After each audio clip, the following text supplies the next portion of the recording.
The Hunter Biden plea deal collapsed and he got a special counsel. Now, under normal circumstances, we'd all say that's good, right? The only problem here is who he got as his special counsel. That's what we need to talk about. Look, I think my gut reaction was a sense of relief that maybe there was a chance a little bit of justice could be done in that he was getting the special counsel and a special prosecutor. But here's the problem: the guy who's going after him now, well, he already works for the government, which would make it impossible for Merrick Garland to have appointed him as special counsel in the first place. We're going to dig into that. Welcome.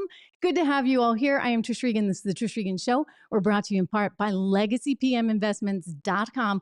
Go check them out if you're investing in gold or silver today. LegacyPMInvestments.com, 1-866-589-0560. Very, very good to have all of you here today. As you can see, if you're watching this on YouTube or on Facebook, I am still on the road. I am still traveling. But as I said, always good to see all of you. You know, we've got a problem here. And I'll be the first to admit, on Friday, as this news broke, interestingly enough, choice time, right? Late on a Friday afternoon, as the news came forward that we were going to see his plea deal evaporate and he was going to get that special counsel, I thought, great, right? That's the right thing. That actually is what needs to happen. And we'll get into all the reasons why. But keep in mind, you can't actually appoint the same guy that's been investigating him. That would be David Weiss, the same guy who was willing to do a plea deal, I guess, on those tax charges. It's a little complicated. The whole thing fell apart because the judge, at least, Mary Ellen Noriega, had the decency to say, wait a second, this doesn't quite seem right.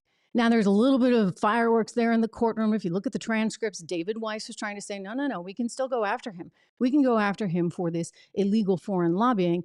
And the defense was like, no, representing Hunter, you can't go after him. And she's looking at this agreement saying, I think the defense may be onto something. And so everybody else now is saying, well, wait a second.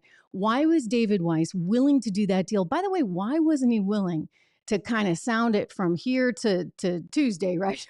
And say, hey, speak up.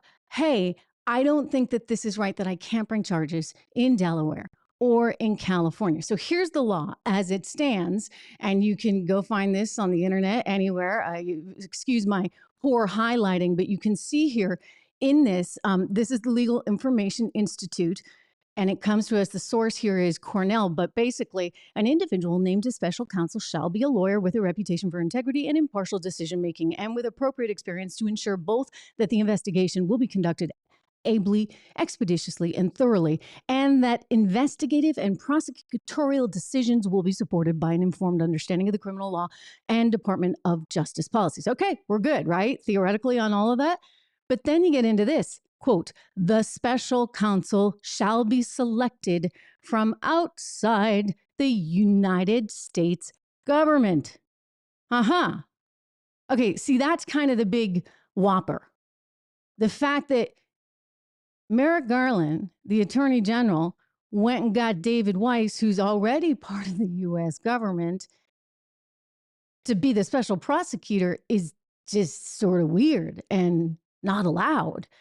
And it's important that people speak up and say something about this, because we're talking about some serious allegations, which I almost think at this point, if that's the way the Democrats are going to play, which is clearly not fair or even frankly legal, then it is up to Republicans for the good of the country to make sure that nothing really, really bad went down here in terms of selling access effectively, which is what it looks like the vice president may have been doing. Again, these are just allegations, but we're going to get into it. Well, somebody's got to make sure that he wasn't doing that. And so it almost in some ways assures that we might get that impeachment trial. I think that the calls are and should be raised for a more thorough investigation, hence the impeachment. Anyway, this is all kind of just super sketchy, right? When you think about the money that was going back and forth into the Biden accounts, when you think about the 20 LLCs that were started right after Joe Biden became vice president, when you think about what is this? NBC News reports $11 million between the years 2013 to 2018 were coming in from a lot of places, including Ukraine. This is a story that NBC News reported on in May of last year, and it was evident because of all the information that was in the laptop. Yeah, that same laptop that they tried to tell us was all nothing but Russian disinformation. So this is not looking good. It's not looking good. And the White House there, they are just trying to distance and distance and distance themselves, and thus the president, from anything going on. It's just a personal issue, right? Just personal between Hunter and, well, law enforcement. Here we go. Here is Karine Jean-Pierre talking about this just the other day. Listen to what she says. Today, this is a personal matter for Hunter Biden. This is, a personal issue. And as you know, this has been done in an independent way by the Department of Justice. It has. Yeah, real independent. Real independent. I mean, I don't know how this is independent when we've now seen two whistleblowers come forward and say they tried to bring charges in Delaware and in California and they were shut down.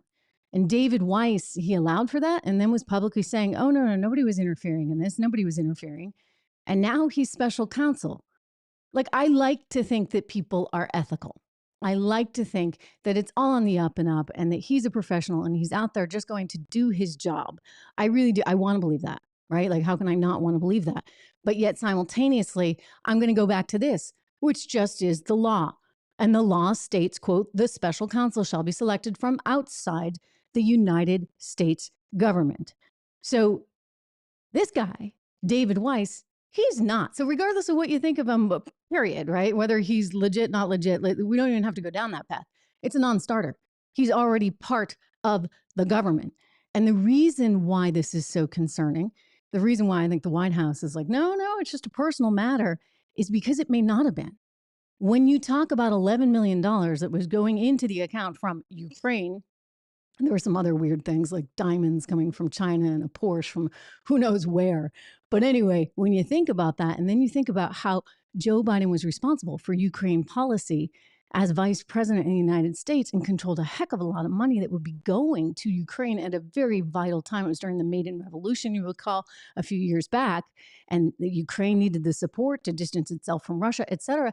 And he was kind of over there saying, okay, we got to end all the corruption. In order to end all the corruption, we got to get rid of the guy that's doing the investigation into Burisma, which just happened to be, conveniently enough, the energy company where his son worked. He had a board position at $83,000 a year. But that didn't factor into anything. I mean, are you kidding me? Here he is. This is the infamous quote. I want you to watch all of it. It's a couple of minutes here. We got to dissect and discuss because here he is speaking, I believe, with Richard Haas at the Council on Foreign Relations just a few years ago, talking about that particular time and how he got rid of the prosecutor, Victor Shokin. Victor Shokin, you'll recall, was looking into none other than Burisma.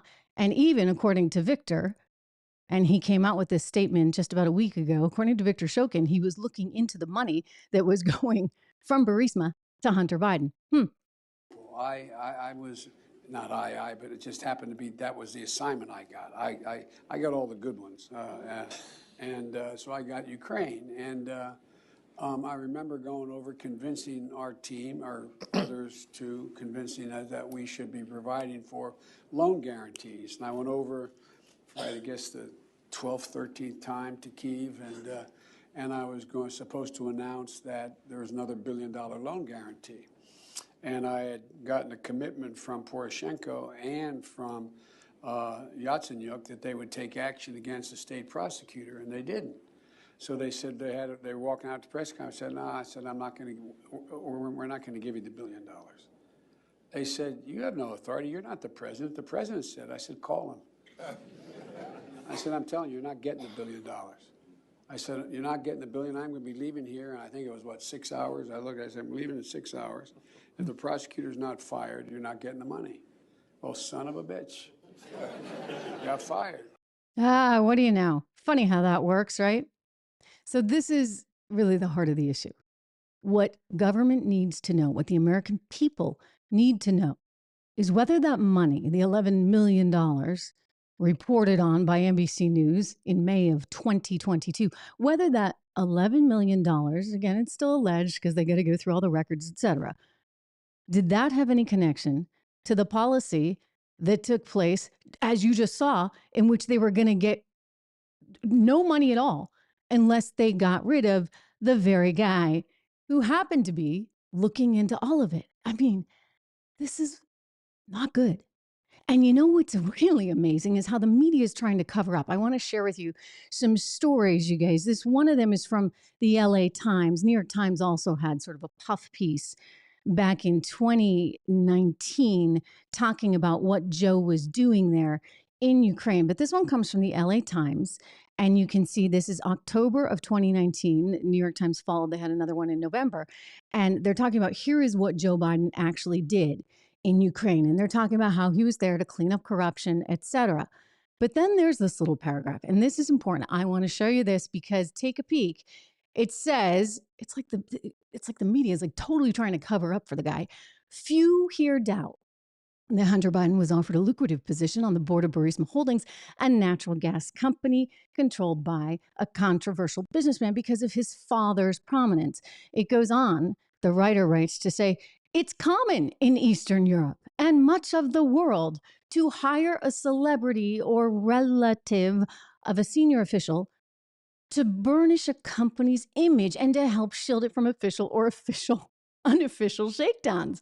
So they're saying like they totally hired him for a reason. So there you go. That's something in and of itself. I think we need to be asking a whole lot more in the way of questions. But of course, when you do, well, you get shot down, including by the President of the United States, as Peter Doocy just found out this past week. Here's the Fox reporter asking the president about those 20 phone calls he was calling in during dinner meetings to talk to his son and his son's clients. Watch. There's this testimony now where one of your son's former business associates is claiming that you were on speakerphone a lot with them talking business. Is that what? Never talk business with anybody. And I knew you'd have a lousy question. Well, why is that a lousy question? Because it's not true. Thank you, Mr. President. Oh, yeah. And apparently, White House was really not happy because Peter says that he got calls before he'd even gotten totally back to his car. So you can't ask about this stuff. This is what is so problematic. And I think it leaves so many Americans saying, but wait a second, what? Like, what? It's a lot of money. And it's a lot of money going to a kid, not a kid, who had no experience in the field and had a history of drug addiction, etc. What a mess. Okay, turning to some of the new polls that have just come out. Some of them might surprise you here. This is pretty interesting. In a hypothetical rematch, take a look. This is just being reported by The Independent. You see, what do you know? Trump and Biden neck and neck, 43% each. So this is going to be really, really scary for the Democrats. I mean, like really scary. And not just the Democrats. I mean, there are plenty of people really that do not want to see Trump succeed, do not want to have him in office again. And so, yeah, there's a lot of incentive for a lot of people to be very involved. That's not the only poll I want to tell you about. There's another one that came out from Emerson College, which suggests, not only are they neck and neck, but actually there's like a point and a half edge going to Donald Trump right now. How can that be? I mean, they keep indicting him and indicting him. They're going to indict him again. There's talk of a fourth indictment coming his way, and they've stacked the field with loads of other candidates, but none of them really seem to be able to connect. They're out in Iowa. Some of them are in New Hampshire as well, but they're out in Iowa. Trump and DeSantis. And somebody decided to play a little prank, shall we say, on DeSantis. I want you to take a look at this. This is a sign that they flew overhead as he was speaking there at the Iowa State Fair. And maybe they just wanted to tweak him a little bit. Take a peek. It's kind of funny. Likeable Ron. So someone, we don't know who is paying for this. Okay, be likable, Ron. That was what the sign was that they were flying overhead in the airplane as he was speaking. Look, you can't be likable. I'm just going to say that. Like, you either are born with that and you're kind of a people person and you like people and they like you because you like them, or not, right? And I'm just going to say, like, he may be a really bright guy. He went to great schools, et cetera. Ron DeSantis, that is.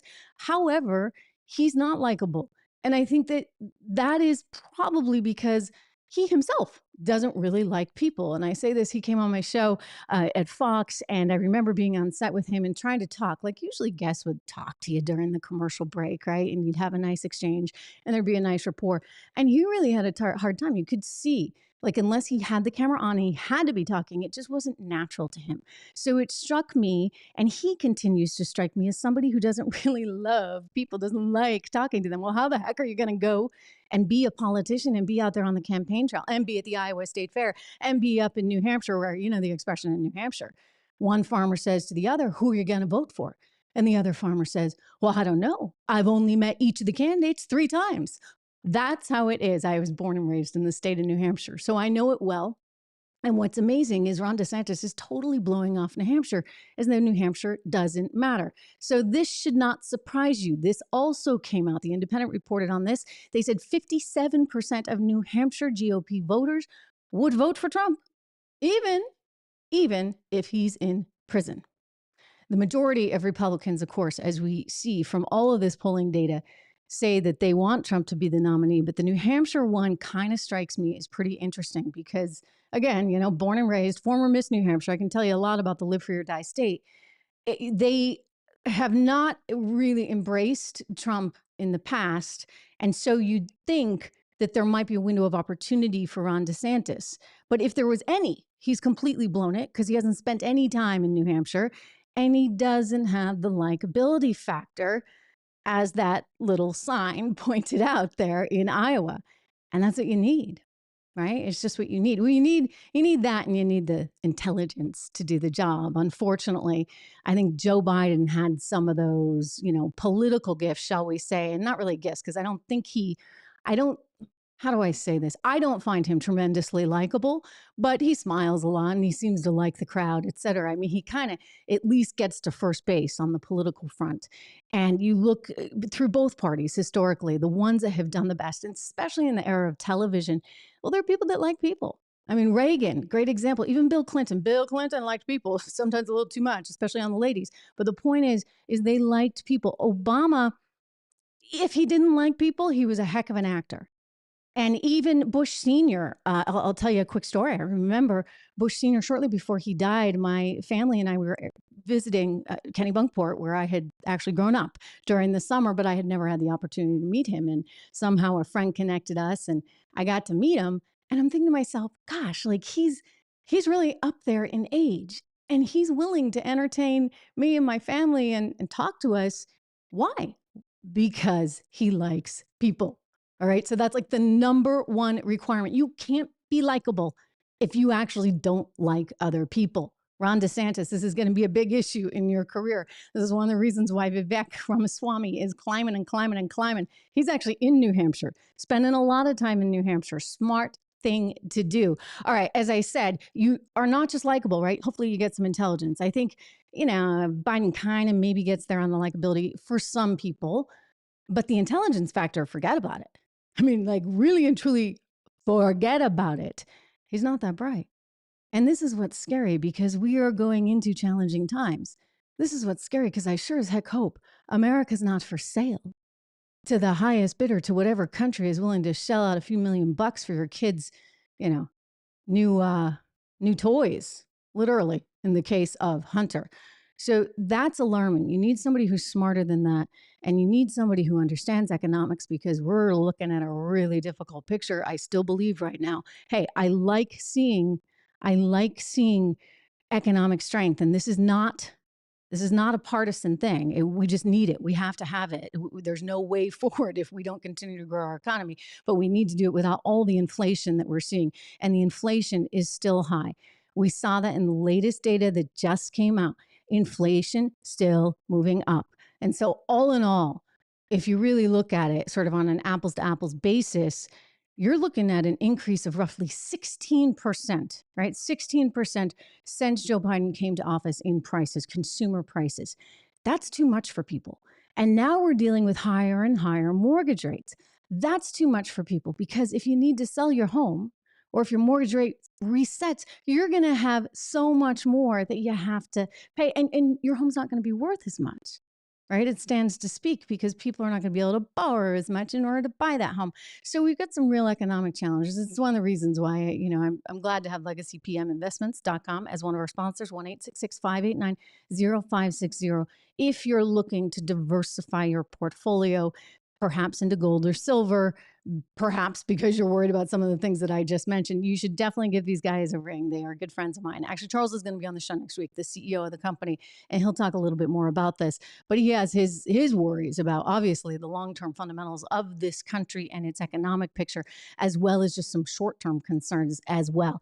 Listen, we've got really interesting times ahead of us. It is so important you subscribe to the channel. If you haven't done that already, please make sure that you do. It's great on this live show to see so many familiar faces. I saw Willie in there, as well as Stephen. Good to see you back here as well. Wonderful, because I get to sort of know all you, and I think you all get to know each other in this little community that we've come to establish. Arnold, Mark, great to see you, really. Gerald, again, we are live on Facebook. We are live on YouTube. If you're not on both platforms, do me the favor of making sure you are. Do me the favor as well as making sure that you go to Apple Podcasts, rate it 5 stars if you would. Give it a nice little note. It always helps. And I'll see you here. I'll see you tomorrow. Have a good one, everyone.